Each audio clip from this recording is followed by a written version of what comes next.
Don't go around telling people what your story is. Everybody has a story. 80% don't care and 20% glad it's you.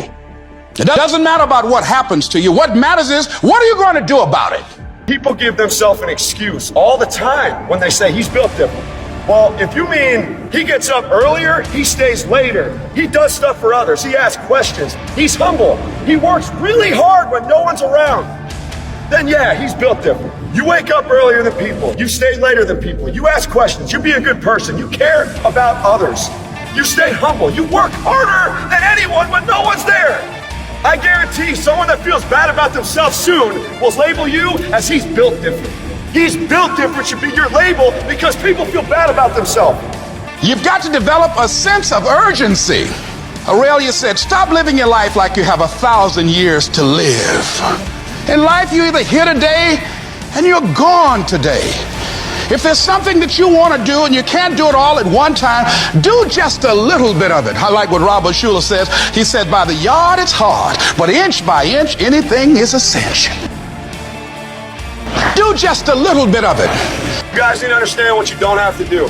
You don't have to work hard, you don't have to eat right, you don't have to sleep right, you don't have to do more than what's required of you. You don't have to do anything that you don't want to do.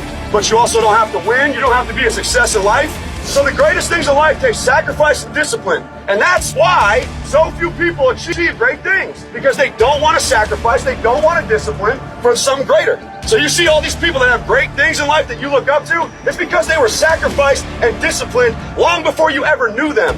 If you want to begin to move, you've got to clear your mind of all the unnecessary luggage and baggage that's weighing us down. You're going to have people to do things to you. Things are going to happen to you. And the most important thing to do is to harness your will and let it go and move so you can grow, so you can get on with your life. It doesn't matter about what happens to you. What matters is, what are you going to do about it? Your life depends on it. Your future depends on it. Your destiny depends on it. Your miracle depends on it. If you hold on to stuff, you choke. If you release stuff, you can keep breathing. Life is going to hand you something every day. Take in what you can get out of it. Let go of what you can't get out of it. But don't let anybody hurt you so bad that you choke. Here's what you should know about winning before you chase it. Winning's not loyal to you. It doesn't care about you. Winning doesn't care how sore you are. Winning doesn't care how much sleep you get. Winning doesn't care how hard you work at times. Winning requires all of you and then more, and it promises you nothing. It's a mastermind of creating fear and doubt in your mind. It causes setback after setback. So the question is about winning.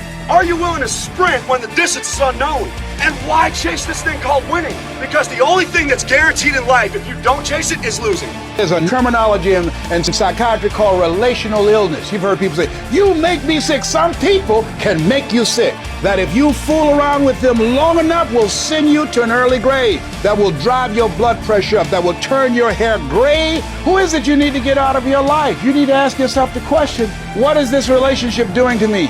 Might be your spouse, might be your children, might be friends, might be your job making you sick, stressing you out. And you being a volunteer victim, are you willing to die for it? Lazy people do a little work and think they should be winning.